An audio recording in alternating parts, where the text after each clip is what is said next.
Puji Tuhan, baiklah kita akan belajar pada sore hari ini mata kuliah eklesiologi. Sebelumnya kita akan naikkan pujian Yesus Tuhan.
Mari kita berdoa.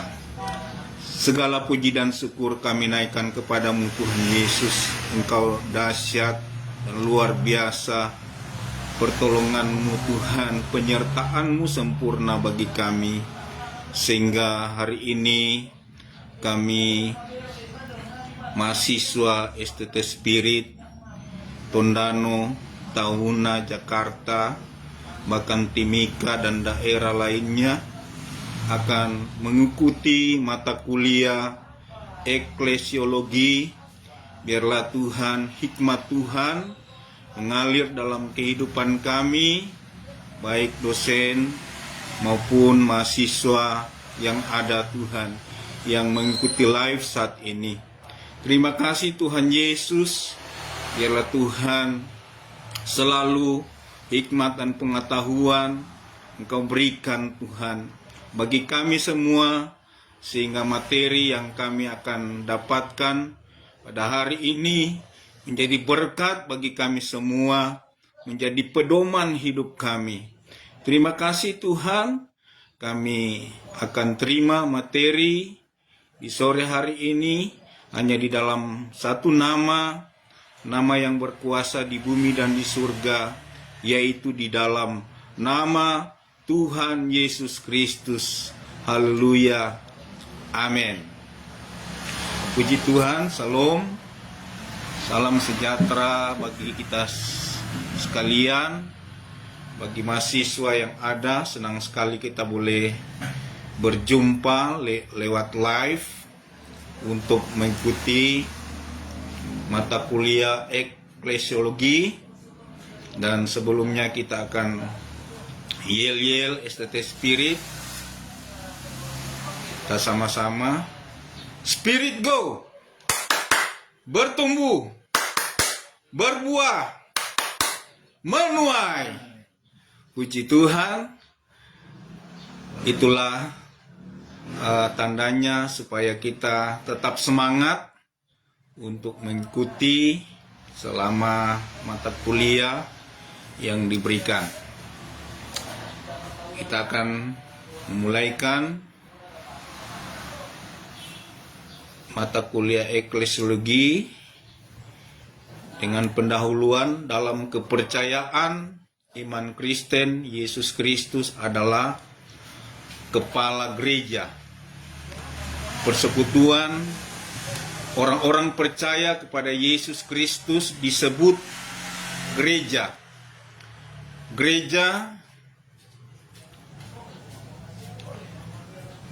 Gereja didirikan oleh Tuhan Yesus, sementara Roh Kudusnya terus berkarya dalam mengembangkan serta memelihara gereja di dunia. Tanda pernyataan Tuhan Yesus bagi gerejanya nampak pada saat Ia berjanji bahwa Dia akan menyertai kita sampai akhir zaman. Di dalam Matius 28 ayat 20b. Dalam menjalankan misinya bagi dunia, gereja diperlengkapi dengan berbagai karunia melalui umat yang Tuhan Yesus tempatkan dalam gereja untuk menjadi para pelayannya dalam panggilan misinya bagi dunia. Gereja mengalami berbagai tantangan dan hambatan, namun dalam keadaan demikian, gereja terus bertumbuh dan semakin bertumbuh. Untuk mengetahuinya dengan lebih baik, kita akan menelusuri hakikat gereja serta sejarah perkembangannya. Bagian A, kita akan lihat pengertian gereja yang Yunaninya eklesia. Secara harafiah berarti majelis yang dipanggil keluar atau perkumpulan yang dipanggil oleh Allah, yang dalam Perjanjian Baru diterjemahkan sebagai gereja. Ini merujuk pada komunitas orang percaya, bukan sekedar gedung yang dipanggil dari kegelapan dunia untuk menjadi milik Tuhan Yesus, bersekutu dan menjadi terang. Berikut kita akan lihat poin-poin penting mengenai eklesia. Asal kata berasal dari kata ek, yang artinya keluar, dan kaleo artinya memanggil. Secara historis merujuk pada majelis sipil warga yang berkumpul untuk urusan publik. Dan kita lihat akan definisi Alkitabiah mengenai gereja atau eklesia adalah umat yang dipanggil keluar dari dunia untuk menjadi milik Kristus, memisahkan diri dari dosa dan hidup dalam kesatuan. Kemudian makna gereja, eklesia menekankan bahwa gereja adalah tubuh orang percaya atau keluarga rohani, bukan sekedar institusi atau gedung fisik. Kemudian fungsi, komunitas ini dipanggil untuk bersekutu, melayani, memberitakan Injil, dan menghadirkan kehendak Allah di bumi. Jadi gereja dipanggil untuk bersekutu, melayani, memberitakan Injil Kristus, dan menghadirkan kehendak Allah di bumi. Jadi eklesia adalah persekutuan yang berpusat pada Kristus. Jadi eklesia itu berpusat pada Kristus adalah Tuhan, yang menekankan kesatuan dan kasih antar anggota sebagai bagian dari keluarga seiman. Kita lihat istilah gereja yang sering kita sebut berasal dari bahasa Portugis, yaitu igreja, yang artinya kawanan domba yang dikumpulkan oleh gembala. Pemakaiannya saat ini, kata igreja merupakan terjemahan dari bahasa Yunani, yaitu Kyriake, yaitu sebutan untuk orang-orang yang menjadi milik Tuhan. Artinya mereka yang percaya dalam iman yang sungguh kepada Tuhan Yesus sebagai Tuhan dan Juru Selamat umat manusia. Untuk menyebut persekutuan orang-orang beriman, Perjanjian Baru menggunakan istilah eklesia. Istilah ini dapat diartikan sebagai perkumpulan yang dihadiri oleh orang-orang yang dipanggil untuk berkumpul bersama dalam sudut pandang teologis. Istilah eklesia sering dimaknai sebagai orang-orang yang dipanggil keluar dari dunia. Bahasa Latin eklesia, jadi ada huruf C2. Eklesia, bahasa Yunani eklesia dengan huruf K2, yang berasal dari kata kerja ekaleo, Jadi dari kata kerja ekaleo yang berarti memanggil keluar. Dalam pengertian eklesia yang hakiki ini maka timbul satu pertanyaan, mengapa gereja harus keluar dari dunia? Bukankah gereja harus berada dalam dunia? Dipanggil keluar dari dunia dapat dimaknai sebagai hidup seorang, hidup dalam kekudusan, tidak cemar, hidup sebagai manusia baru, dan sebagai anak-anak terang. Jadi gereja dipanggil supaya memanggil keluar, masuk ke dalam terangnya yang ajaib, untuk hidup dalam kekudusan, tidak cemar, hidup sebagai manusia baru dan sebagai anak-anak terang. Kalau kita lihat dalam Galatia 3 ayat 26, bahkan Efesus 4 ayat 17, bahkan Efesus 5 ayat 21. Itulah gereja yang sesungguhnya, sementara dalam bahasa Ibrani, kata yang sejajar dengan eklesia adalah kahal. Berasal dari kata memanggil, mula-mula. Berarti umat yang dipanggil keluar untuk berkumpul, berbakti, memungkinkan Tuhan Yesus.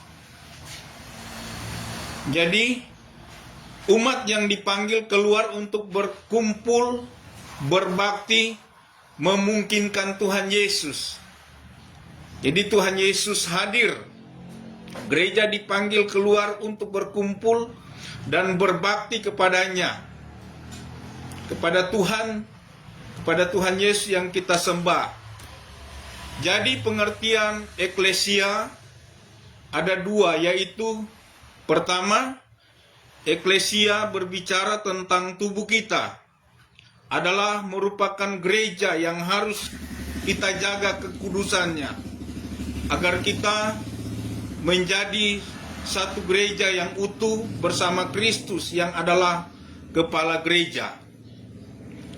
Gereja adalah pribadi kita, bagaimana Kristus adalah kepala gereja.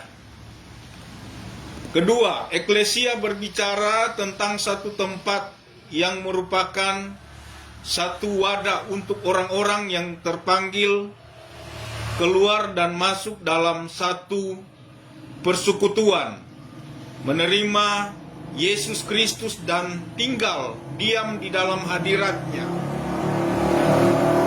Jadi gereja bukan suatu perkumpulan atau organisasi yang didirikan oleh orang-orang untuk maksud tertentu atau untuk kebutuhan tertentu, tetapi dimaksudkan adalah orang-orang yang dipanggil untuk berhimpun oleh Tuhan sendiri. Kalau kita lihat dalam Roma 9 ayat 24, saudara baca atau setiap mahasiswa boleh tulis, baca di rumah, Roma 9 ayat 24, kemudian Efesus 4 ayat 1, dan 2 Timotius 1 ayat 9. Pengertian eklesia dalam perjanjian lama. Dalam perjanjian lama ada dua istilah yang dikembangkan dari istilah eklesia, yaitu satu, eda, berasal dari kata kumpul, yang berarti orang-orang yang dikumpulkan atau dihimpunkan bersama karena ada perjanjian. Contoh ketika peristiwa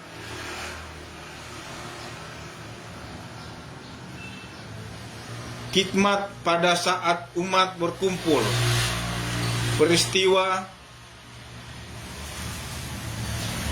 pada saat umat berkumpul untuk mengikuti pentabisan bait suci. Kemudian yang kedua, kahal berasal dari kata memanggil. Mula-mula berarti perhimpunan dari suatu umat yang terpanggil. Contoh, ketika peristiwa umat yang dihimpun di Gunung Horeb untuk menegar hukum Tuhan. Pengertian eklesia dalam Perjanjian Baru.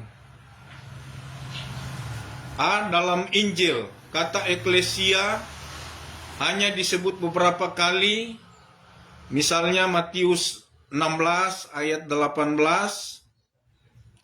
Matius 18 ayat 18, dan Matius 16 ayat 18. Jadi jelas sekali yang dimaksudkan ialah gereja Kristen, walaupun di dalam Injil istilah gereja belum nampak wujudnya, tetapi umat Tuhan ini disebut dengan istilah lain seperti kawanan domba. Kalau kita baca di dalam Matius 26 ayat 31. Kemudian bagian B, dalam Kisah Para Rasul, kata eklesia dipakai untuk menunjukkan umat Kristen yang berhimpun di Yerusalem, mendengarkan khotbah para rasul-rasul. Di dalam Kisah 5 ayat 11, kemudian Kisah Para Rasul 8 ayat 1 sampai 3.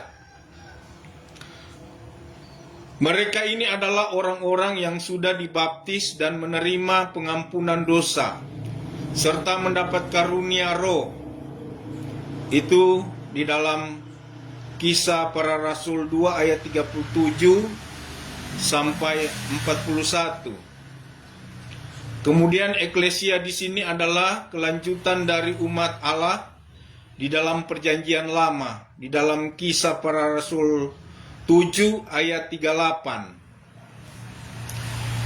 Setelah Kristen menyebar keluar dari Yerusalem, maka eklesia dua arti, yaitu mengandung dua arti, yaitu arti tunggal yang dimaksud ialah jemaat setempat. Misalnya dalam Kisah 11 ayat 26. Arti jamak yang dimaksud ialah sejumlah jemaat Kristen. Misalnya di dalam Kisah 15 ayat 41. Sekalipun demikian, gereja-gereja seluruhnya juga disebut dalam arti tunggal. Misalnya gereja yang ada di tanah Yudea, Galilea, dan Samaria di dalam Kisah 9 ayat 31. Jadi hakikatnya adalah satu, bukan terbagi-bagi dalam eklesia atau gabungan dari beberapa eklesia.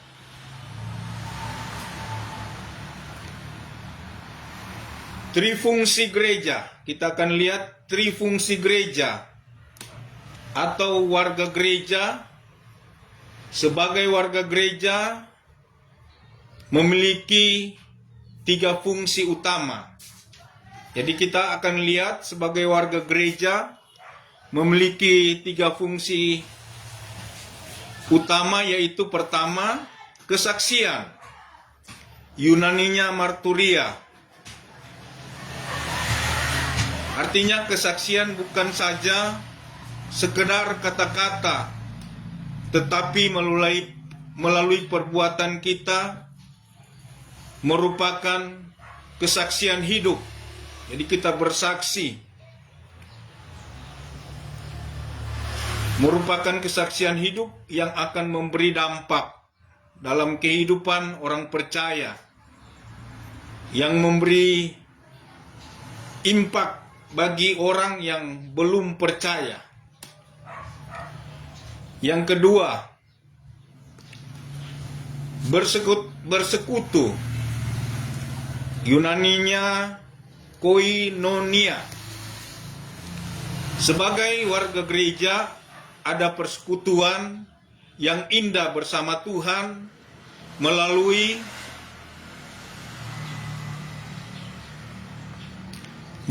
ibadah dan persekutuan yang rukun sebagai tindakan fellowship bersama keluarga seiman untuk saling melayani, saling membantu, saling menopang. Itu ketika kita bersekutu atau koinonia. Sebagai warga gereja, kita selalu ada persekutuan yang indah bersama Tuhan Yesus melalui ibadah atau persekutuan yang rukun sebagai tindakan fellowship kita bersama keluarga seiman. Kita sama-sama saling menguatkan, bahkan saling melayani, saling membantu, saling menopang, saling mendoakan.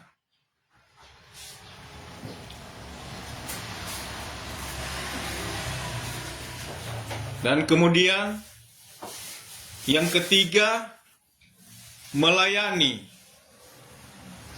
Yunaninya diakonia. Sebagai warga gereja, berfungsi untuk melayani bukan saja kepada internasional organisasi, tetapi kepada eksternal organisasi, juga kepada semua orang yang membutuhkan pelayanan, seperti pelayanan doa, juga pelayanan doa orang sakit, bahkan pelayanan dalam orang-orang yang membutuhkan doa, yang mengalami pergumulan, dan kemudian memberi bantuan secara materi kepada orang lain adalah bagian dari melayani. Jadi membantu, itu bagian dari melayani. Kemudian trifungsi gereja sebagai gereja Tuhan atau sebagai pemimpin gereja, dalam pengertian di sini evangelizo. Evangelizo artinya mengabarkan Injil atau kabar baik, atau Injil yang dikabarkan adalah Injil Kristus. Jadi Injil yang dikabarkan Injil Kristus, bukan Injil lain. Kalau Injil lain berarti sudah bukan Injil Kristus lagi. Jadi kita pegang teguh, yang kita beritakan, kita kabarkan adalah Injil Kristus, bukan Injil lain. Kalau Galatia 1 ayat 8, sekalipun malaikat terang yang memberitakan Injil lain, terkutuklah ia. Ini kata firman Tuhan. Tetapi kita harus memberitakan Injil Kristus sebagai kekuatan Allah yang menyelamatkan setiap orang yang percaya kepadanya. Kalau kita lihat dalam Roma 1 ayat 16, ketika kita memberitakan Injil Kristus adalah kekuatan Allah hadir bagi kita dan menyelamatkan setiap mereka yang percaya kepada Tuhan Yesus, kepada Injil Kristus yang kita harus kabarkan. Kemudian yang kedua, keruso. Biasa keruso. Artinya berkhotbah atau kita memproklamasikan atau memproklamirkan dalam penyampaian firman Tuhan. Ketika kita memberitakan firman Tuhan, jadi seorang pengkhotbah memproklamirkan kuasa Tuhan Yesus, kasih-Nya yang begitu besar, kasih dari Tuhan Yesus, bahkan pertolongannya tak pernah terlambat. Pertolongannya, bahkan janji keselamatan, bahkan Dia sudah berikan bagi kita sehingga kita boleh ada sampai saat ini. Janji keselamatan yang Tuhan Yesus berikan bagi kita. Kemudian janji berkat yang kita akan dapati. Nah, ini firman Tuhan yang memberikan dampak bagi kehidupan kita, Injil Kristus yang luar biasa ketika kita memproklamirkan kuasa-Nya, di mana kuasa-Nya begitu dahsyat dan luar biasa. Impartasi kuasa itu bagi orang percaya kita dapatkan untuk mengalahkan roh-roh yang ada di dunia ini, penghulu-penghulu yang ada di udara, roh-roh jahat, semuanya kita bisa kalahkan. Karena roh yang ada dalam kehidupan orang percaya, bahkan kuasa Tuhan Yesus kepada orang percaya besar, begitu luar biasa. Dan janji berkat bagi kehidupan kita. Janji berkat baik rohani maupun jasmani dalam kehidupan orang percaya. Di dalam berkhotbah ada tantangan bagi jemaat yang harus dilakukan. Jadi di dalam kita menyampaikan firman Tuhan atau kita menyampaikan kabar baik atau Injil Kristus, banyak tantangan bagi jemaat yang harus dilakukan. Jadi itu sebabnya Dia memberikan kuasa bagi kita, otoritas, kuasa yang dari Tuhan Yesus untuk mengalahkan segala-galanya. Kemudian yang ketiga, didasko.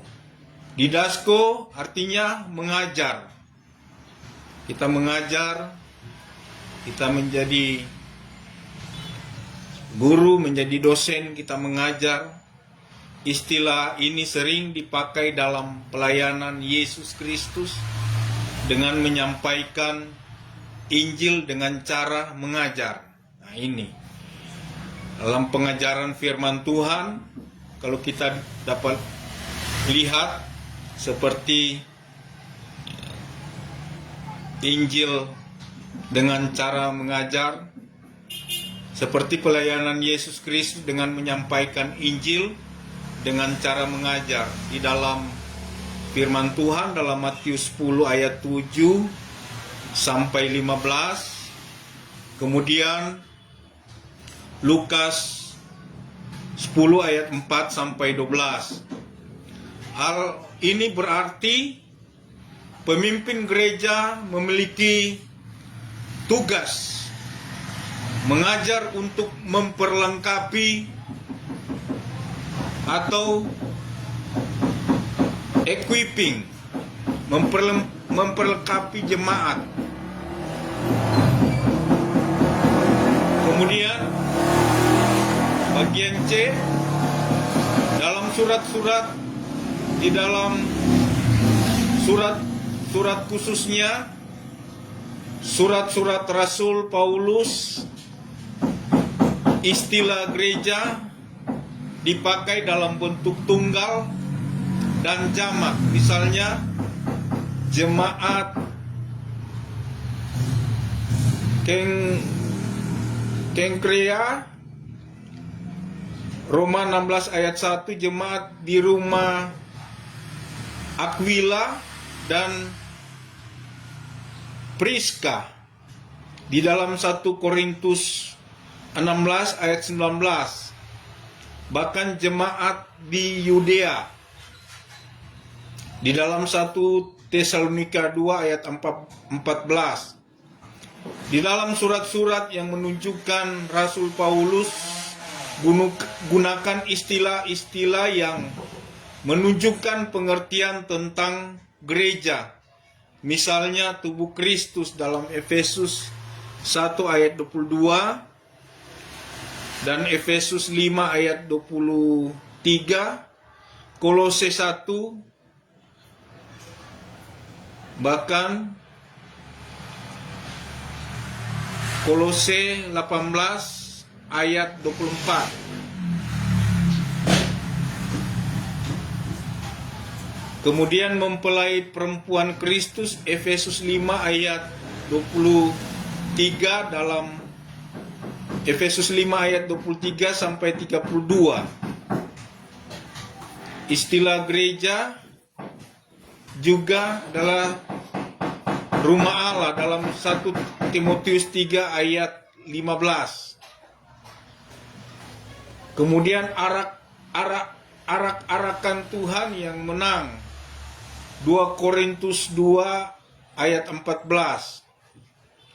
Semua istilah di atas mau menegaskan bahwa gereja adalah persekutuan umat Tuhan yang ada dan berasal dari karya keselamatan Allah di dalam Yesus Kristus, dan karena hidup oleh kesatuan dan persekutuan dengan Tuhan Yesus. Dalam surat-surat yang lain juga dipergunakan berbagai istilah, yaitu gereja adalah sebagai milik Allah, Galatia 6 ayat 16. Kemudian sebagai bait Allah, 1 Korintus 3 ayat 16 sampai 17. Kemudian pohon zaitun, Roma 2 ayat 17b dan 24. Kemudian bangsa yang kudus, umat kepunyaan Allah di dalam 1 Petrus 2 ayat 9 sampai 10.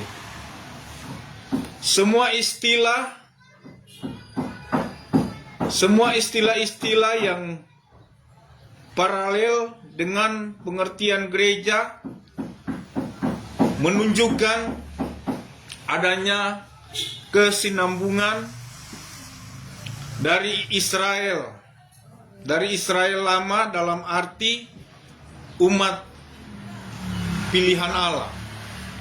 Bahkan pembaharuan eskatologi dalam arti sampai kedatangan Tuhan Yesus yang kedua kalinya menjadi gereja yang kudus dan am. Wujud gereja adalah tubuh Kristus. Alkitab banyak menyaksikan istilah-istilah untuk mengandalkan gereja, antara lain mempelai perempuan di dalam Yesaya 62 ayat 5 dan 2 Korintus 11 ayat 2. Kemudian anak atau keluarga Allah. Anak atau keluarga Allah dalam Korintus 6 ayat 18. 2 Korintus 6 ayat 18. Kemudian Galatia 4 ayat 5 sampai 6.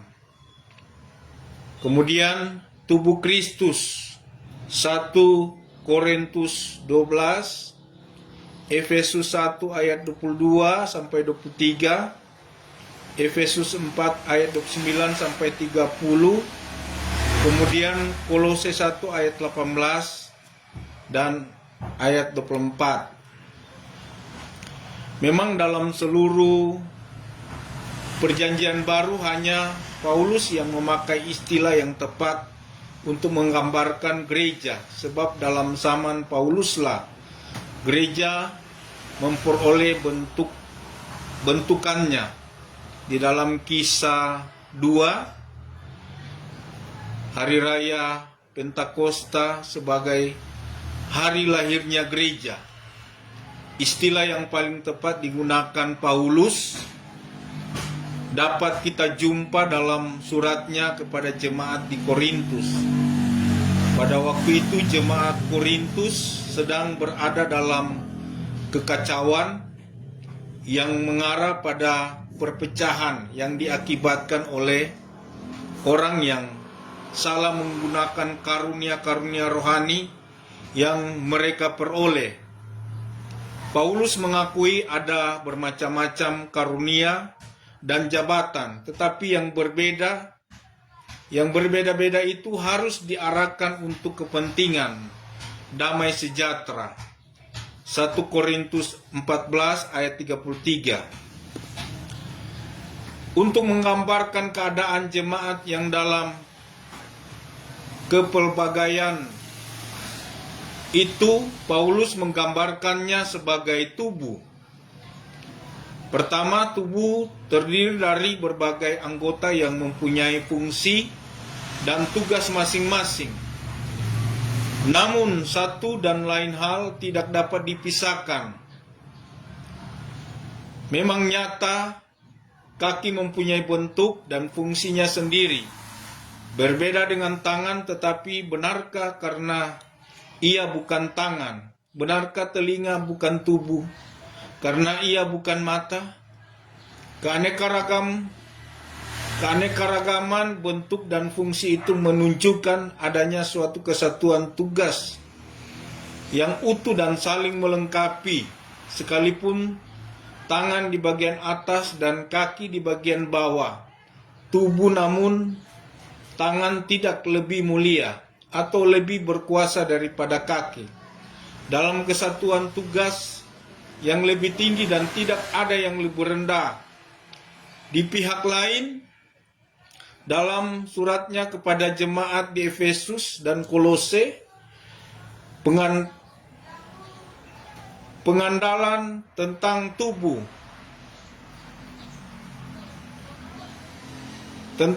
lebih dititik beratnya pada hubungan yang hakiki antara kepala dan tubuh. Kepala menjadi pusat koordinasi seluruh anggota tubuh. Jadi tubuh kepala menjadi pusat koordinasi seluruh anggota tubuh. Dari gambaran itu Paulus ingin menjelaskan kepada keadaan gereja yang sebenarnya, gereja sebagai satu kesatuan tubuh yang mempunyai bagian-bagian satu sama lain, mempunyai tugas masing-masing, yaitu saling melengkapi. Ada suatu pembagian tugas yang diatur secara rapi. Tidak ada pihak yang lebih tinggi atau lebih rendah. Tidak ada bagian pihak yang tumpang tindih dalam melaksanakan tugas. Semuanya berjalan bersama-sama. Tantangan yang dihadapi gereja dewasa ini sejak awal lahirnya gereja pada peristiwa Pentakosta. Gereja berada dalam perjuangan dalam kaitannya dengan berbagai tantangan dihadapi pada saat gereja mulai bertumbuh. Tantangan yang dihadapi semakin besar, entah dari dalam maupun dari luar. Sebut saja Ananias dan Safira, sepasang suami istri yang mendustai Roh Kudus gara-gara persoalan uang dan ketamakan. Kisah 5 ayat 1-11. ataupun berbagai ajaran palsu yang muncul dari berbagai aliran antara lain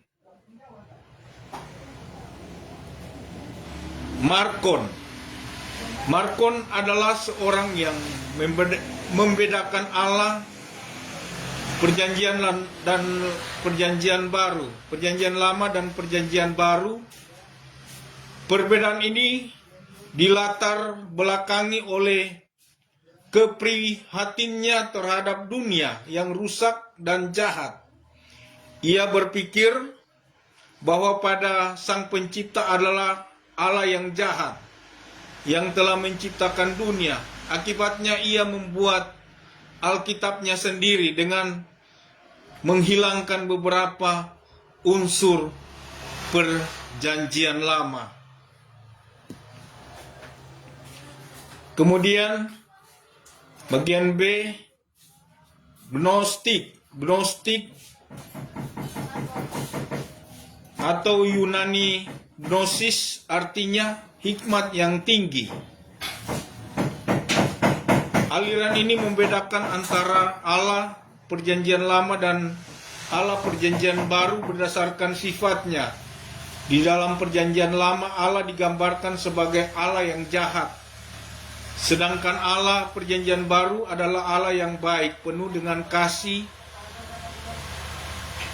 Kaum Gnostik juga tidak percaya akan adanya kebangkitan, sebab mereka yakin bahwa Allah yang datang ke dunia tidak menggunakan tubuh. Kemudian bagian C, Montanisme. Montanisme adalah suatu gerakan yang muncul di Asia Kecil dan dipimpin oleh Montanus. Ia prihatin sebab tidak ada kasih karunia roh dalam gereja. Dalam kaitannya bahasa lidah, inilah salah satu ajarannya. Tantangan-tantangan yang dihadapi tidak langsung berhenti pada masa gereja mula-mula.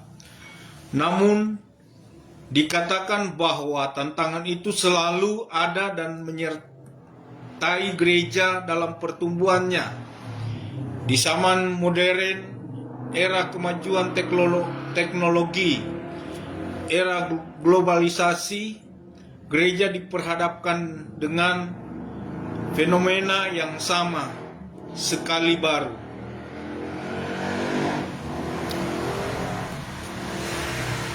Tantangan eksternal.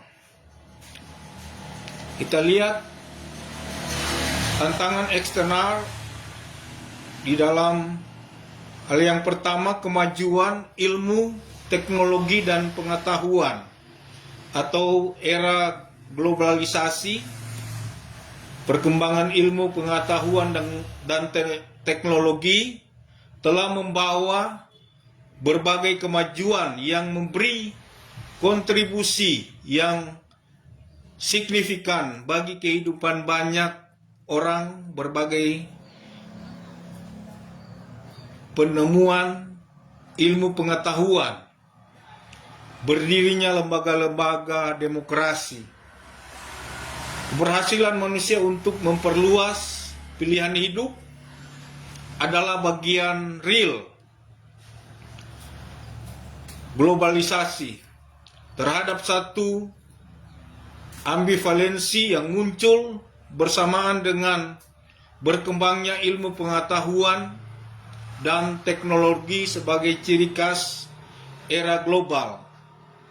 Ini di satu sisi globalisasi membawa banyak manfaat bagi manusia, termasuk gereja melalui pemanfaatan hasil-hasil iptek itu. Namun, di sisi lain, hasil-hasil iptek itu justru mengancam eksistensi manusia termasuk gereja.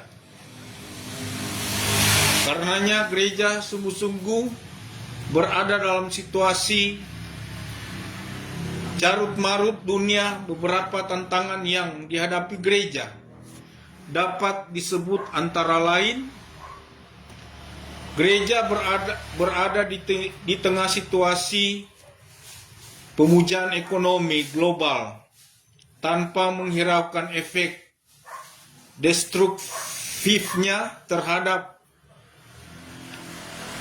ekologi.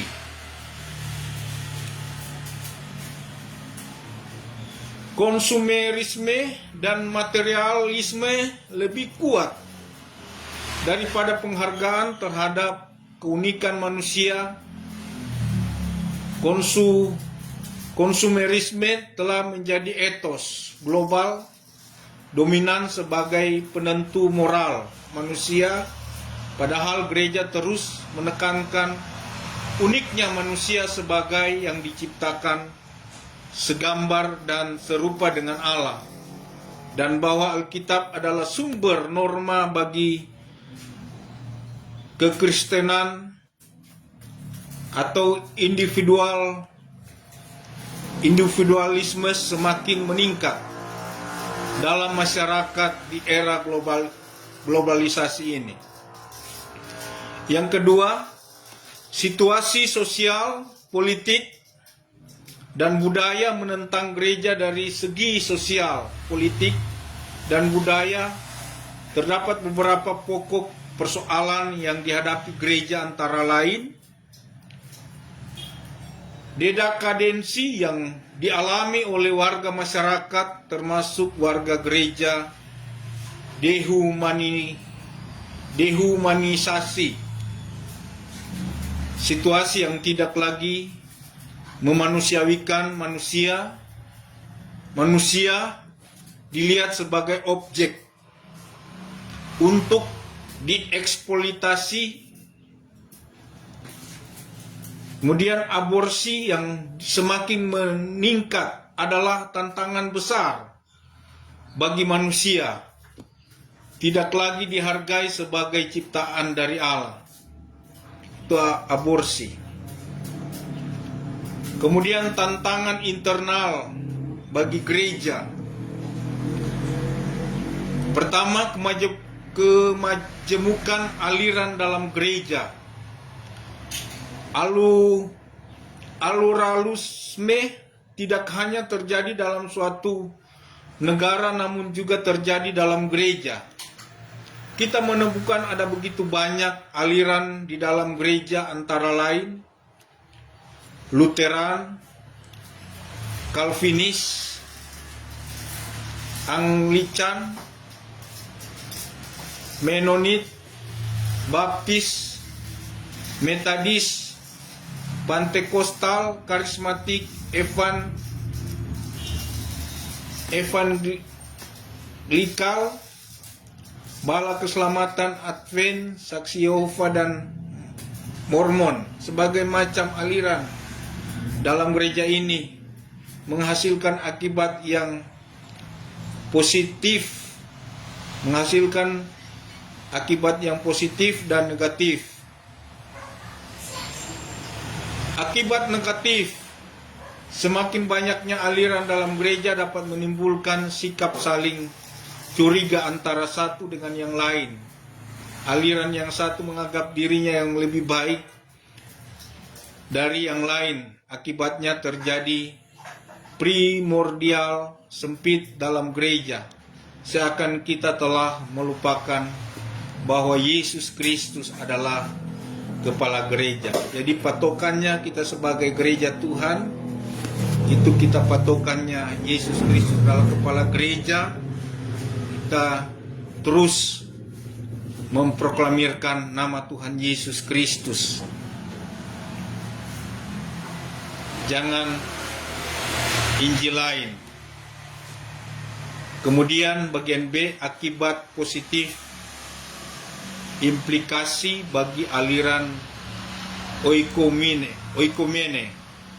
adalah ketika aliran-aliran ini bersatu, gerakan oikumene akan menjadi suatu kenyataan global yang selalu digambarkan oleh gereja. Seharusnya tidak masalah beberapa banyak aliran dalam gereja, sebab kita mempunyai satu kepala, yaitu Yesus Kristus. Rasul Paulus mengingatkan kita akan perumpamaan satu tubuh dengan banyak anggota di dalam Roma 12 ayat 5. Kemudian Rasul Paulus juga menasihatkan kepada jemaat di Roma agar jangan ada perpecahan di antara jemaat. Itu di dalam 1 Korintus 1 ayat 10 sampai 13. Kedua, pemahaman tugas panggilan gereja. Gereja yang hidup tentu harus bersaksi tentang Yesus Kristus di dunia ini. Nah, itu disebut gereja yang hidup. Kita bersaksi betapa besarnya cinta Yesus Kristus bagi orang percaya. Bersaksi, memproklamirkan nama Tuhan Yesus di atas segala-galanya. Dia sumber segala-galanya di dunia ini. Kita harus bersaksi, mengabarkan Injil Kristus di mana-mana. Seringkali terjadi miskonsepsi mengenai pemahaman tugas panggilan gereja. Banyak orang menganggap bahwa tugas panggilan gereja dalam bersaksi atau mengabarkan Injil hanyalah tugas para pendeta, gembala, para penginjil atau majelis gereja. Seharusnya tidak demikian, sebab tugas mengabarkan Injil adalah bagian seluruh umat manusia yang ada di bawah kolong langit ini. Seluruh jemaat. Tugas kita semua yaitu mengabarkan Injil Kristus melalui perbuatan kita, sebab hanya melalui kata dan perbuatan Injil itu benar-benar hidup dan menjadi Injil, kabar sukacita bagi semua orang, bagi orang lain. Seringkali kita menganggap bahwa gereja hadir di tengah dunia adalah untuk memenuhi tugas panggilannya bagi orang-orang Kristen saja. Dalam arti bahwa gereja hanya untuk umatnya, padahal gereja hadir untuk semua orang. Jadi gereja hadir untuk semua orang percaya kepada Yesus Kristus adalah Tuhan. Gereja tidak membatasi diri berdasarkan kategori-kategori tertentu. Dasarnya jelas bahwa Yesus Kristus hadir di dunia untuk semua manusia yang ada di bawah kolong langit ini. Bukan hanya untuk orang Kristen saja, tetapi semua orang. Karena dia Tuhan juga untuk semua orang. Karena dia sudah menanggung, dia rela berkorban untuk semua orang yang ada di bawah kolong langit ini. Sampai dia rela mati di atas kayu salib, menanggung pelanggaran-pelanggaran yang seluruh umat manusia sudah langgar. Jadi Yesus Kristus menggantikan posisi kita semua orang yang ada. Yesus Kristus yang mengganti posisi. Dia yang menanggung semuanya dengan karya menyelamatkan saya dan saudara, menebus pelanggaran dosa saya dan saudara, semua mahasiswa STT Spirit yang ada. Kemudian yang ketiga, eksklusifme. Eksklusifme adalah sikap yang tertutup hanya pada diri sendiri, kelompok sendiri, dan tidak mau terbuka dan tidak mau menerima perubahan. Sisi negatifnya adalah selalu menganggap diri atau kelompok sendiri paling benar dan memiliki kebenaran yang absolut, sedangkan orang lain atau kelompok lain tidak. Selain itu, gereja akan gagap dengan berbagai isu yang muncul sebagai akibat globalisasi, dan jika gereja tidak mau terbuka dan menerima perubahan secara selektif, gereja tak pernah mencapai tujuannya. Jika sikap ini dikembangkan di dalam gereja, gereja harus terbuka terhadap sekitarnya, sebab itulah cara gereja menjalankan misi. Gereja ada untuk masyarakat, sehingga orientasinya adalah untuk masyarakat dan bukan hanya ke dalam dunia. Tugas panggilan gereja. Tuhan Yesus memberikan suatu misi kepada gereja atau kabar Injil dan gembalakan domba-dombanya. Misi ini adalah pekerjaan lanjutan dari pelayanan Kristus di dunia sebelum naik ke surga. Tuhan Yesus berkata kepada murid-muridnya, "Kepadaku telah diberikan kuasa, karena itu pergilah dan jadikanlah semua bangsa muridku, dan baptislah mereka dalam nama Bapa, Anak, dan Roh Kudus, dan ajarlah mereka melakukan segala sesuatu yang telah kuperintahkan kepadamu, dan ketahuilah, aku menyertai kamu senantiasa sampai pada akhir zaman." Nah, ini visi misi dari STT Spirit, begitu dahsyat dan luar biasa. Tuhan memberikan kita kuasa. Kepadaku telah diberikan kuasa di surga dan di bumi, karena itu pergilah dan jadikanlah semua bangsa muridku, dan baptislah mereka dalam nama Bapa, Anak, dan Roh Kudus, dan ajarlah mereka melakukan segala sesuatu yang telah kuperintahkan kepadamu, dan ketahuilah aku menyertai kamu senantiasa sampai pada akhir zaman. Menyertai kita semua. Jangan kita takut memberitakan Injil.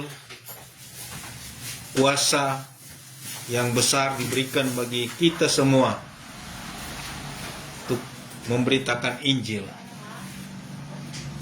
Di dalam Matius 28 ayat 18 sampai 20, lalu kita baca. Kemudian gereja menerima kuasa Kristus dan harus memberitakan Injil ke seluruh dunia melalui pekabaran Injil. Jadi kita sebagai gereja Tuhan, gereja yang hidup, menerima kuasa Kristus dan harus memberitakan Injil ke seluruh dunia melalui pekabaran Injil. Orang dapat memperoleh kesempatan untuk mendengar dan percaya. Gereja pun harus memelihara iman anggota-anggotanya dengan mengajarkan mereka untuk taat pada perintah Tuhan Yesus dengan menjalankan misinya.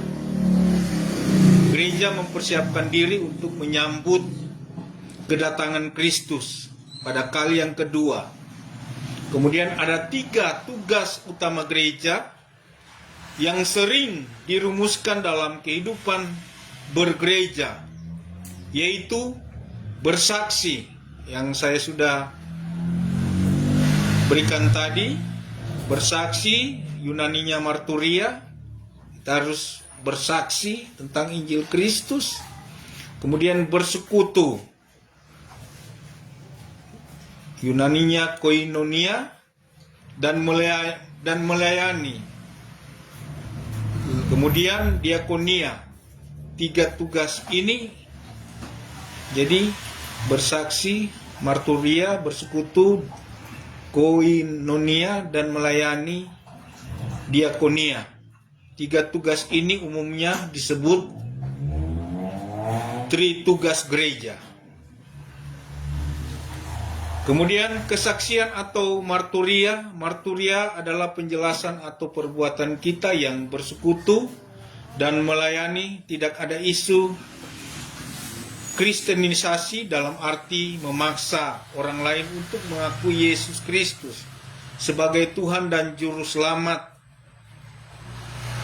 pribadinya, tetapi menjelaskan alasan perbuatan kita yang bersekutu dengan dan melayani agar supaya dunia tahu bahwa di balik semua tindakan itu adalah kasih Tuhan Yesus Kristus kepada manusia, terutama kita yang menjadi bagian dari kasihnya itu. Kalau toh orang itu kemudian mengambil keputusan untuk mengakui dan menerima serta melakukan kehendak Yesus, itu adalah hasil karya Roh Kudus, bukan karya kita selaku manusia, sebab yang bisa mengubah manusia hanya Roh Kudus. Kita hanya bisa bersyukur bahwa Tuhan Yesus berkenan menggunakan kita untuk meneruskan kasih sayang Tuhan Yesus kepada umatnya. Kemudian kedua, persekutu atau koinonia. Koinonia adalah tugas menyatakan persekutuan atau persatuan sebagai umat di dalam Yesus Kristus. Kita harus bersekutu dan saling melayani dan membantu, bertolong-tolongan satu dengan yang lainnya, supaya dunia tahu bahwa kita adalah murid-murid Yesus Kristus. Persekutuan adalah tindakan menghadirkan kasih Kristus dalam kehidupan kita lewat ibadah dan persekutuan lainnya. Tujuannya bukan supaya ada persekutuan saja, melainkan lebih dari itu adalah menghadirkan kasih Kristus, yaitu kualitas kehidupan yang Kristus ingin kita wujudkan.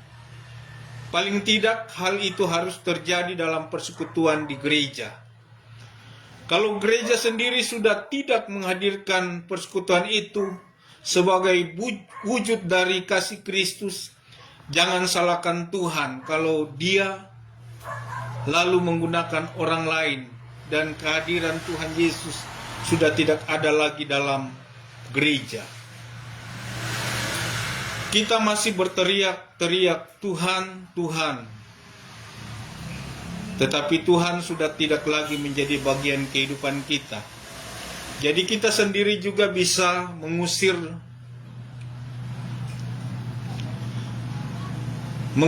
Tuhan dalam kehidupan kita, atau gereja itulah yang disebut sebagai tiadanya kondisi yang tidak baik secara rohani dan sosial bagi Tuhan untuk bekerja dalam kehidupan kita.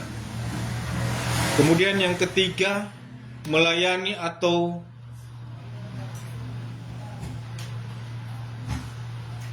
diakiniai. Diakiniai adalah bentuk pelayanan yang dilakukan kepada sesama di dalam maupun di luar kehidupan bergereja. Bentuk pelayanan semacam ini muncul sebagai akibat adanya tuntunan, karena kita tidak bisa menutup mata terhadap realitas sesama kita di luar kehidupan bergereja yang menderita. Kalau kita sudah praktekkan kehendak Kristus dalam kehidupan bergereja, kasih itu akan dengan sendirinya sampai kepada sesama kita. Di luar gereja, kita tidak bisa menutup mata terhadap perilaku kehidupan yang bertentangan dengan kebiasaan kita. Itulah pelayanan yang muncul sebagai akibat dari tugas gereja. Di samping tugas gereja yang sudah dijelaskan, paling tidak ada dua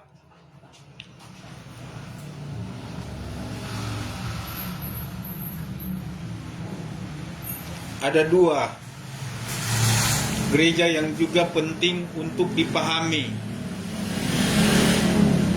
Ada dua peran gereja yang juga penting untuk dipahami. Peran gereja sebagai lembaga sosial dan peran gereja sebagai persekutuan. Kemudian peran gereja sebagai lembaga sosial dari sudut pandang sosial. Seringkali kita membedakan organisasi sosial dalam dua pemahaman, yakni organisasi keagamaan dan organisasi kemasyarakatan. Organisasi keagamaan adalah organisasi sosial yang dipasarkan atas agama tertentu. Sedangkan organisasi kemasyarakatan adalah organisasi sosial yang didasarkan bukan pada agama, melainkan pada suku, tempat, hobi, politik, dan sebagainya. Dalam kerangka organisasi keagamaan, pada dasarnya adalah organisasi sosial. Juga karena dia merupakan suatu kenyataan sosial, kenyataan keberadaan yang terdiri atas beberapa atau sekelompok orang yang membedakan antara organisasi keagamaan dan organisasi kemasyarakatan adalah agama yang menjadi dasarnya. Sebagai lembaga sosial, penghayatan gereja atau iman Kristen terjadi dalam rangkaian kenyataan sosial konkret dan terus berkembang menuju suatu analisis dan sinetis yang sama sekali baru dan terus diperlakukan. Analisis semacam ini yang diperlukan ketika gereja memainkan peranannya sebagai lembaga sosial.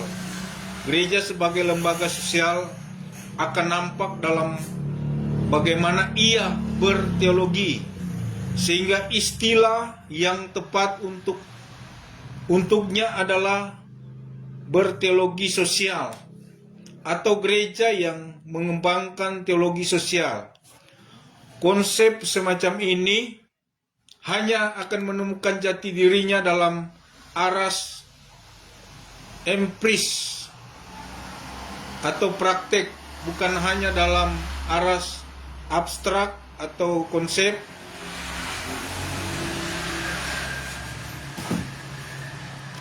Perilaku sosial memang semestinya melekat pada gereja, sebab ia bukanlah dimensi yang baru. Jauh sebelumnya hal itu sudah ada dan dipraktekkan. Tuhan Yesus sendiri yang melakukan ketika peduli dengan orang-orang miskin dan orang-orang yang diperlakukan tidak manusiawi. Kalau kita lihat dalam Lukas 4 ayat 18 sampai 19, pokok-pokok semacam inilah yang seharusnya terus dikembangkan oleh gereja sebagai lembaga sosial, memaklumkan karya Yesus Kristus melalui kata dan perbuatan. Kemudian bagian B, peran gereja sebagai persekutuan sebagai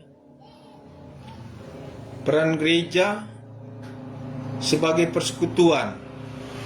Gereja berbeda dengan perkumpulan-perkumpulan yang didirikan oleh manusia, sebab gereja adalah hasil karya Roh Kudus. Kristuslah yang mempersatukan gerejanya dalam karya Roh Kudus.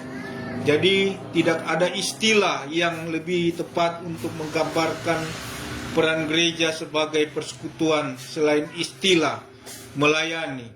Jadi gereja hadir di dunia untuk memainkan perannya dalam melayani dunia, mewartakan Injil Kristus melalui kata dan perbuatan,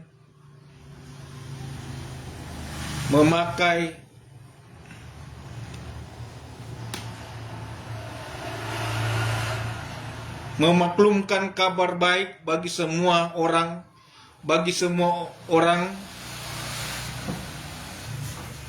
Gereja melayani, bukan dilayani. Jadi perbuatan mewartakan Injil Kristus melalui kata dan perbuatan, memaklumkan kabar baik bagi semua orang. Jadi gereja melayani, bukan dilayani. Jadi gereja hidup melayani, bukan dilayani.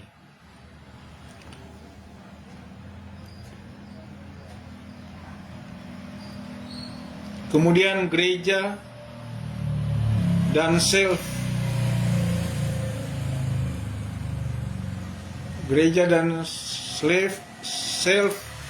Kristikisme. Dalam sejarah perjalanan dan berkembangnya gereja tidak lepas dari berbagai tantangan dan hambatan. Sikap gereja dalam menyikapi berbagai tantangan itu juga berbeda-beda. Ada yang bersikap menentang atau antagonis, ada yang menyesuaikan diri, akomodasi dan kapitulasi. Ada yang bersikap menguasai atau dominasi. Ada pula yang bersikap mendua, dualisme. Ada juga justru melihat tantangan itu sebagai sarana untuk menguduskannya atau transformasi. Tentu dalam semuanya itu gereja harus kritis dalam menempatkan diri. Kata kritis mengandung dua pengertian. Gereja harus selektif terhadap semua hal yang dihadapinya, sehingga gereja dapat menempatkan diri pada posisi yang benar sebagai suatu lembaga yang dipakai untuk mewartakan Injilnya. Jadi kedua, gereja harus berani mengkritik diri sendiri dalam berinteraksi dengan dunia ini. Dalam pengertian gereja mengkritik diri sendiri dimaksudkan agar gereja tidak terlena dan akhirnya dibawa oleh arus dunia ini. Self-kritikisme gereja terhadap dirinya dapat dijadikan semacam kontrol bagi dirinya, sekaligus mencari relevansi dalam mewartakan kabar keselamatan bagi dunia untuk mendalami lebih jauh maksud gereja.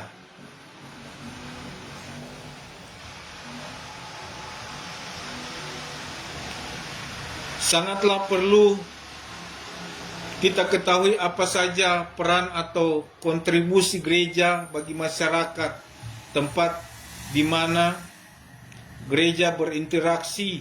Bagian ini menjadi penting sebab gereja dapat mengkritisi dirinya sendiri dalam peran atau interaksinya dengan masyarakat dunia. Kemudian kontribusi gereja terhadap masyarakat. Bidang kebudayaan, dari segi sosial budaya terdapat beberapa sikap gereja dalam berinteraksi sebagaimana disebutkan sebelumnya.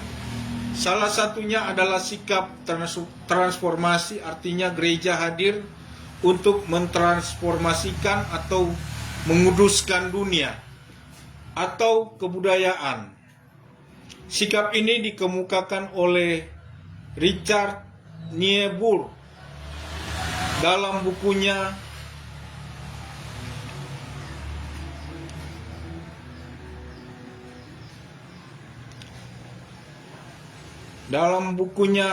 Christ and Culture. Pokok ini menunjukkan pada sikap gereja terhadap kebudayaan sekaligus merupakan upaya atau kontribusi gereja terhadap budaya itu. Dalam upaya pengudusan, sikap ini sangat penting dikembangkan agar gereja tidak terjebak dalam kebudayaan yang akhirnya menunjukkan sikap konformis atau menguasai. Ketika gereja tidak lagi kritis terhadap dirinya, gereja bisa jatuh dalam sikap kompromi dengan kebudayaan. Ingatlah perintah Allah kepada bangsa Israel, jangan ada padamu Allah lain di hadapanku. Jangan membuat patung yang menyerupai apapun juga yang ada di langit, di atas, atau yang ada di bumi, di bawah bumi, atau yang ada di dalam air, di bawah bumi. Jangan sujud menyembah kepadanya atau beribadah kepadanya. Sebab aku Tuhan Allahmu adalah Allah yang cemburu, yang membalaskan kesalahan-kesalahan kepada orang-orangnya, kepada keturunan ketiga dan keempat dari orang-orang yang membenci aku. Itu dalam Keluaran 20 ayat 3 sampai 5. Tuhan Yesus sebagai kepala gereja juga melakukan hal demikian ketika ia datang ke dunia ini. Ia hadir di dunia bukan untuk menguasai dunia, tetapi untuk menguduskannya. Itu pula yang dinasihatkan Rasul Petrus kepada kita dalam kaitannya dengan kekudusan Allah. Kuduslah kamu sebab aku kudus. Di dalam 1 Petrus 1 ayat 15 sampai 16. Demikian pula lah perintah Allah bagi orang Israel dalam, kita lihat dalam Imamat 19 sampai 20.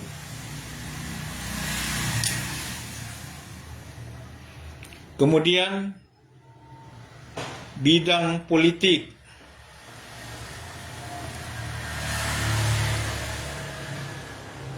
Bidang politik, kiprah gereja dalam politik adalah hal yang lumrah. Terjadi, harus diakui bahwa masyarakat sering melihat politik dari sisi negatif.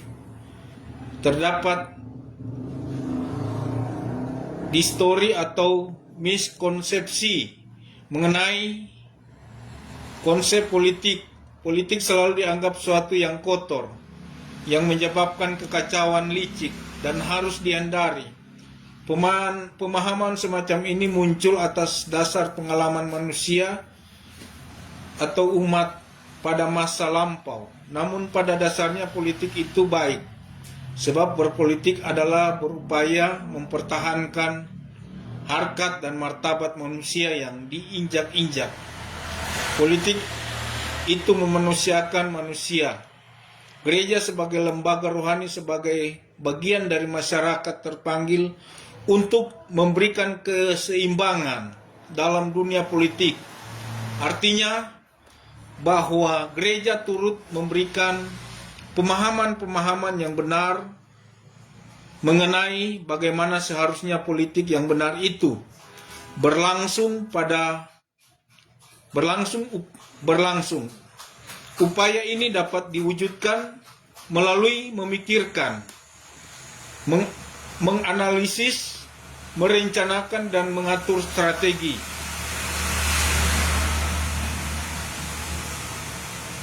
Serta melaksanakan hasil strategi itu di dalam melayani umat, menguduskan dunia.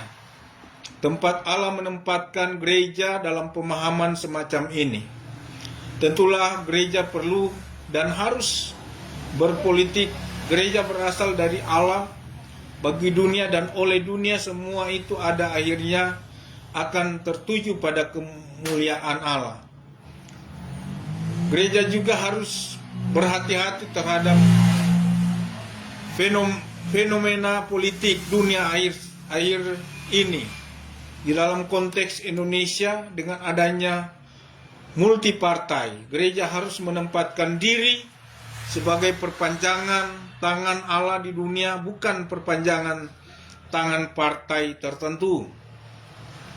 Ketiga, bidang hukum. Gereja adalah lembaga dan persekutuan yang syarat dengan istilah hukum dalam Alkitab Perjanjian Lama dan Perjanjian Baru. Ada begitu banyak hukum yang mengatur hubungan antara manusia dengan Allah. dan hubungan antara manusia dengan sesamanya. Namun demikian, dalam bagian ini hukum yang dimaksud adalah yang berkembang di tengah masyarakat. Jadi isunya adalah bagaimana gereja berperan dalam upaya supremasi hukum di negara kita. Kita semua sebagai bagian dari gereja yang diajarkan untuk taat hukum. Taat hukum berarti tunduk kepada para pembuat hukum, yakni pemerintah. Melainkan taat hukum sebagai wujud umatnya. Untuk taat hukum bertindak sesuai dengan hukum yang berlaku. Di sisi lain, gereja harus tegas terhadap hukum. Jika tidak, gereja bisa takluk, bahkan takut kepada para pembuat hukum dan bukan kepada Allah dalam Yesus Kristus sebagai kepala gereja. Kemudian yang keempat, bidang pendidikan. Inilah kontribusi gereja yang paling utama, yaitu pendidikan gereja. Yang mendidik memang dalam gereja juga ada pendidikan. Biasanya kita sebut dengan pendidikan gereja. Gereja mempunyai peran yang luar biasa, besar dalam bidang pendidikan. Di dalam gereja, fungsi ini biasanya dijabarkan menjadi beberapa bentuk, antara lain khotbah merupakan salah satu cara untuk menjalankan fungsi pendidikan dalam gereja. Melalui khotbah, umat Tuhan diajak dan diajar untuk menjadi lebih baik, menjadi manusia yang utuh. Kemudian katekese. Istilah ini sama artinya dengan katekisasi. Inilah pendidikan resmi yang formal yang dikembangkan dalam gereja. Melalui katekese, umat diajarkan tentang ajaran atau doktrin gereja.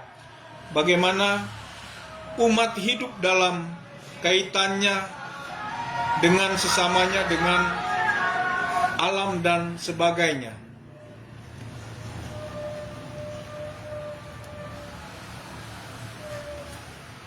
Kemudian pastoral. Bentuk ini biasanya merupakan tugas seorang gembala atau pastor.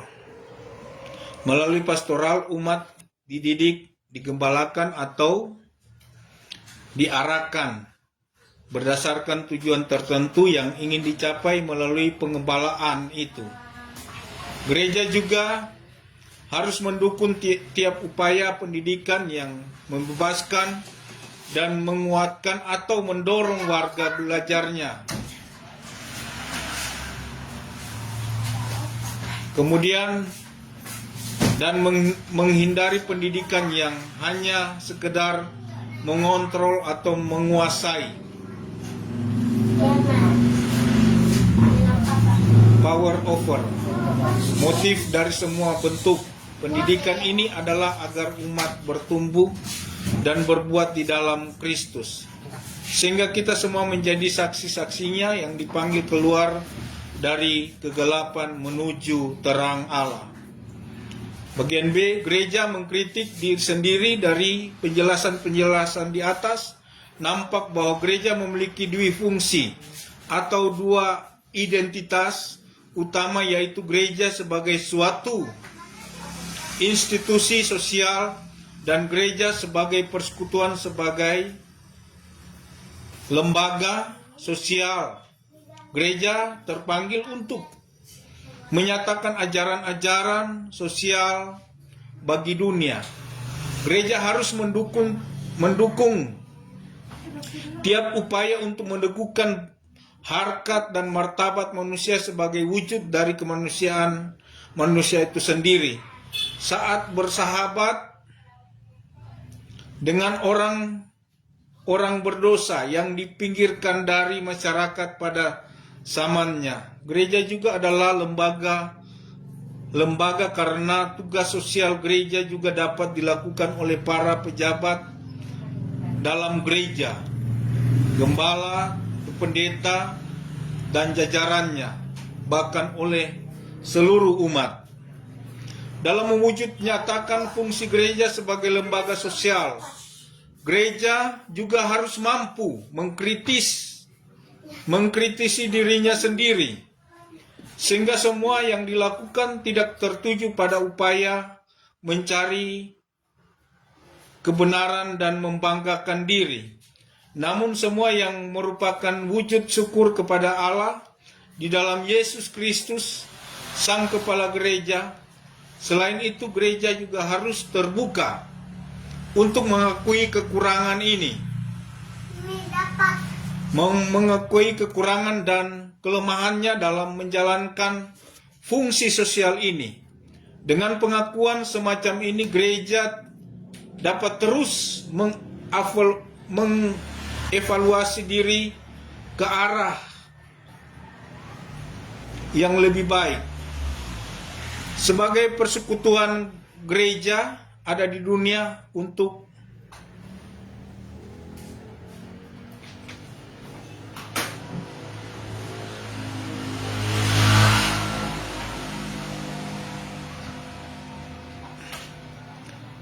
dunia. Yesus sebagai persekutuan gereja ada di dunia. Yesus Sang Kepala Gereja datang ke dunia bukan untuk dilayani, melainkan untuk melayani. Di dalam Matius 20 ayat 28. Demikian pula gereja ada di dunia bukan untuk dilayani, melainkan untuk melayani. Melalui upaya ini, gereja akan sanggup menghidupkan kasih serta meneruskan Injil Kristus di tengah-tengah dunia. Gereja mampu menjadi garam yang memberi makna baru bagi dunia dan manusia, menjadi terang yang menuntun umat kepada terang Allah yang kudus. Sebagaimana gereja yang sanggup mengkritisi diri sendiri sebagai lembaga sosial, demikian pula sebagai persekutuan gereja harus mampu mengkritisi diri sendiri. Apakah selama ini gereja telah betul-betul mewartakan Injil Allah dengan baik-baik? Apakah gereja telah benar-benar mempersekutukan umat dalam satu ikatan persekutuan sehingga umat tidak tercerai-berai hanya melalui self-criticism? Semacam ini, gereja akan terus bertumbuh dalam menjalankan misinya bagi dunia, dan satu dasar dari semuanya adalah firman Tuhan. Jadi dasarnya kita kembali kepada firman Tuhan, pada Alkitab yang diimani Kristus itu sendiri, karena firman Tuhan adalah bagian yang terpenting dalam gereja. Otoritas Alkitab, kalau kita mendengar istilah otoritas Alkitab, maka kita diperhadapkan oleh dua pernyataan, yaitu Alkitab adalah firman Allah dan di dalam Alkitab terdapat firman Allah. Pernyataan-pernyataan ini membuat gereja, orang Kristen seolah-olah menjadi terbelah dua, yang saling menuduh, yang masing-masing ngotot mempertahankan pandangan kebenaran, sehingga mungkin terjadi perpecahan dalam tubuh gereja. Di satu pihak yang mempertahankan pandangan Alkitab adalah firman Allah dituduh memberhalakan Alkitab, sedangkan di pihak lain di dalam Alkitab terdapat firman Allah dicap sebagai penyebar ajaran sesat, sebagai penginjak otoritasnya atau wibawa Alkitab dengan sebutan fundamentalis. Sedangkan yang lain dijuluki liberalis. Tentunya dalam bab ini yang bertujuan membantu jemaat untuk mengenal Alkitab dengan lebih baik serta menerapkannya dalam kehidupan tidak mengandung maksud untuk mempertajam polemik itu sehingga menimbulkan keraguan dan kebingungan, melainkan selalu mengingat perkataan Tuhan Yesus Kristus. Kita selalu mengingat perkataan Tuhan Yesus Kristus, kabar baik, Injil Kristus. Setiap kerajaan yang terpecah-pecah pasti binasa, dan setiap kota atau rumah tangga yang terpecah-pecah tidak dapat bertahan. Itu dalam Matius 12 ayat 25. Pada mulanya adalah firman. Kita harus sepenuhnya hati percaya bahwa Alkitab adalah firman Allah. Pada saat seorang dibaptis, dia mengamini Alkitab adalah firman Allah, dan pada saat seorang diteguhkan, ditabiskan sebagai pendeta, dia pun harus mengambil bahwa Alkitab adalah firman Allah yang hidup. Namun sekalipun kita mengamini Alkitab itu, sama sekali tidak berarti Alkitab adalah identik sama dengan firman Allah. Alkitab dan firman Allah bukanlah masalah matematika seperti dalam kalimat matematika berikut ini: 2 tambah 2 sama dengan 4, 4 sama dengan 2 tambah 2, atau 4 adalah hasil 2 tambah 2 yang sama dengan 2 tambah 2 sama dengan 4, sehingga 2 tambah 2 identik atau sama dengan 4. Alkitab dan firman Allah adalah masalah maknawi. Seperti contoh, kalimat berikut saya adalah manusia tidak dapat diidentikan dengan kalimat manusia adalah saya. Saya adalah manusia itu benar, tetapi setiap manusia belum tentu identik dengan saya. Jadi kalau kita dengan sepenuh hati percaya bahwa Alkitab adalah firman Allah, namun itu tidak berarti bahwa firman Allah identik dengan Alkitab. Menurut kesaksian Alkitab, apakah firman Allah itu? Yohanes 1 ayat 1 mengatakan pada mulanya adalah firman. Firman itu bersama-sama dengan Allah, dan firman itu adalah Allah. Kata firman di dalam bahasa Yunani logos. Jadi yang dimaksud dengan firman dalam ayat ini bukanlah Alkitab. Sebab tidak dari mulanya Alkitab itu ada. Ada Alkitab itu ada Alkitab. Alkitab itu baru ditulis jauh lebih kemudian. Artinya sebelum ada Alkitab, Allah sudah berfirman berabad-abad lamanya. Umat Tuhan hidup tanpa Alkitab. Abraham, Ishak, dan Yakub tidak mempunyai Alkitab di tangan mereka. Gereja mula-mula tidak mempunyai Alkitab Perjanjian Baru di tangan mereka. Menurut kesaksian Alkitab, bentuk tertulis dan firman Allah yang paling mula-mula adalah ketika Allah memerintahkan Musa untuk menuliskan kisah peperangan melawan bangsa Amalek di dalam Keluaran 17 ayat 24, dan kemudian menuliskan hukum-hukum Allah.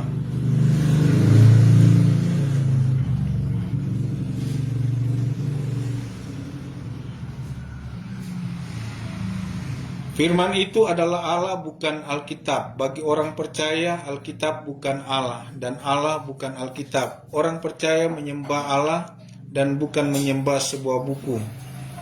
Jadi kalau kita percaya bahwa Alkitab adalah firman Allah, itu berarti bahwa Alkitab memberikan kesaksian tentang firman Allah yang sesungguhnya, yaitu Sang Logos, Yesus Kristus adalah Allah. Tidak dapat dibatasi ruang dan waktu dan belenggu oleh sebuah buku firman Allah. Firman Allah tidak tergantung pada bentuk tertulis. Hal ini memberikan gambaran bahwa seolah-olah Allah tidak dapat menyampaikan kehendaknya kecuali melalui bentuk tertulis. Tetapi di dalam bentuk tertulis sekalipun tidak boleh beranggapan bahwa seluruh firman Allah telah termuat di situ. Kekayaan firman Allah tidak dapat dibatasi hanya dalam bentuk buku. Ini diakui sendiri oleh Yohanes dalam akhir Injilnya. Masih banyak hal-hal yang lain yang diperbuat oleh Yesus.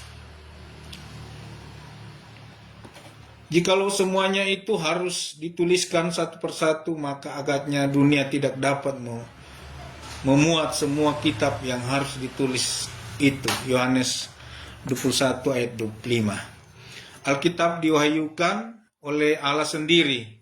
Tentu saja kesaksian Alkitab adalah kesaksian sangat khusus dan unik.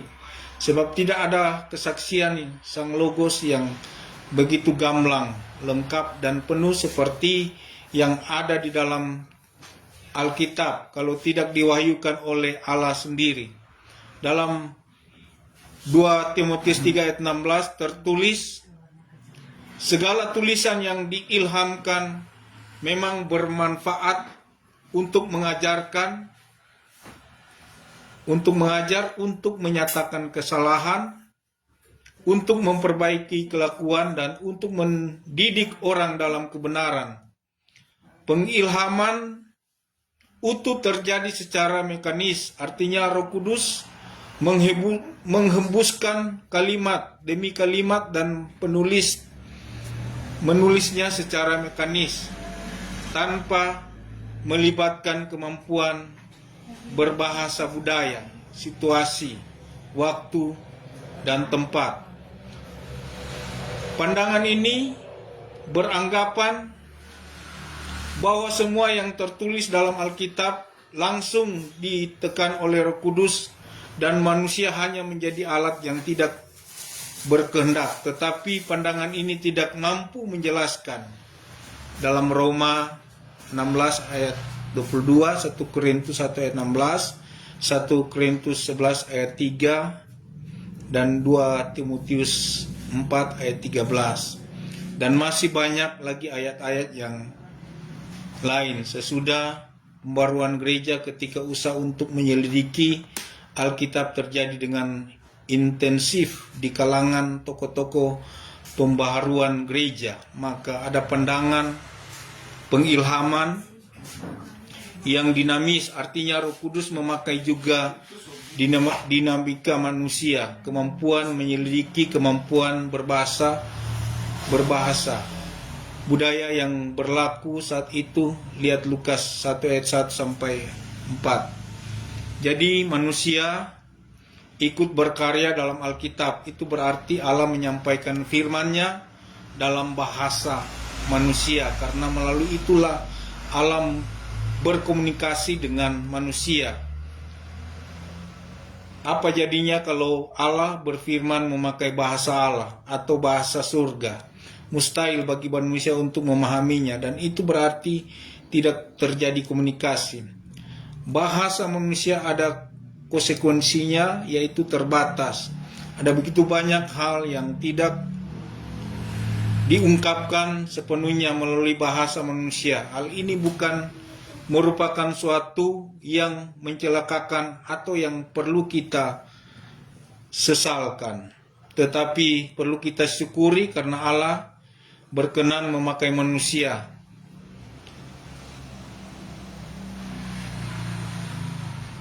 Betapapun terbatasnya kita sebagai kawan sekerjanya. Dalam 1 Korintus 3 ayat 9, keterbatasan manusia oleh ruang dan waktu. Penulis-penulis Alkitab adalah manusia-manusia yang di samping keterbatasannya juga dibentuk oleh lingkungan sosio-kultural mereka dan oleh perkembangan peradaban serta ilmu pengetahuan di zaman mereka. Keterbatasan ini memang dapat teratasi sekiranya Allah hanya memakai manusia sebagai benda-benda mati yang tidak mempunyai kehendak. Kalau itu yang dipakai Allah, seluruh Alkitab mempunyai gaya bahasa yang monoton. Ternyata tidak demikian.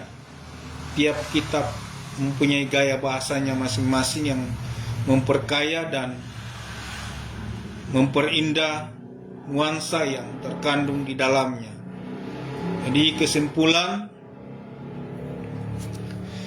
kesaksian Alkitab tetap harus senantiasa kita pelajari, kita gumuli dan tafsirkan, tetapi bukan menggumuli apa yang ada dalam Alkitab, melainkan menggumuli apa yang Allah mau katakan melalui Alkitab pada kita kini dan di sini, sehingga kalau kita membaca Alkitab, kita berjumpa dengan firman Allah, dan firman Allah memberikan tenang dalam hidup kita, sehingga kita menjadi berkat bagi orang lain.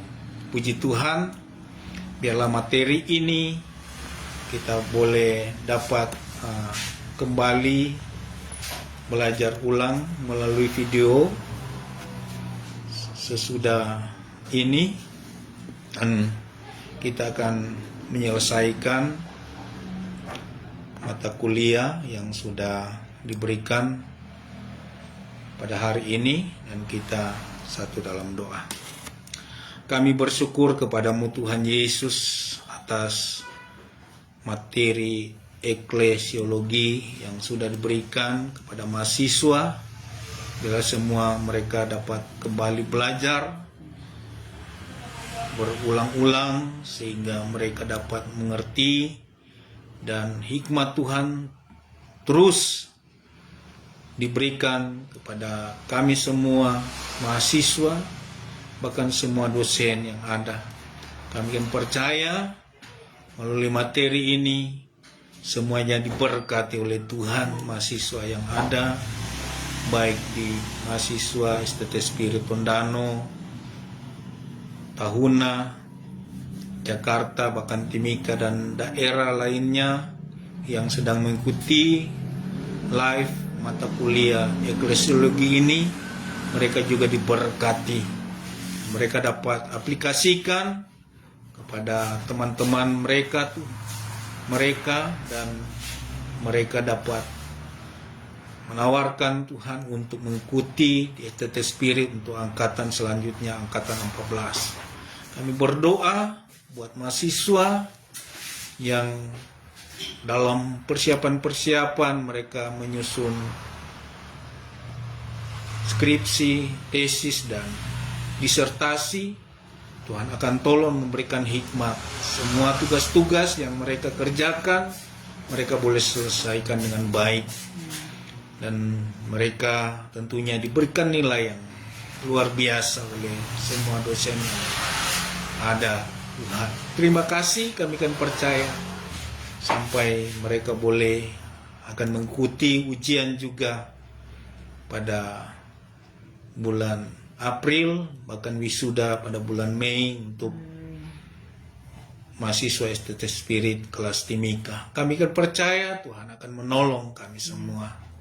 Bahkan kami tim senat yang akan berangkat juga, Tuhan akan tolong mempersiapkan semua jas alma mater STT Spirit, bahkan wisuda, toga, baju wisuda dan toga, Tuhan semuanya perlengkapan, atribut STT Spirit, semuanya Tuhan sudah dipersiapkan.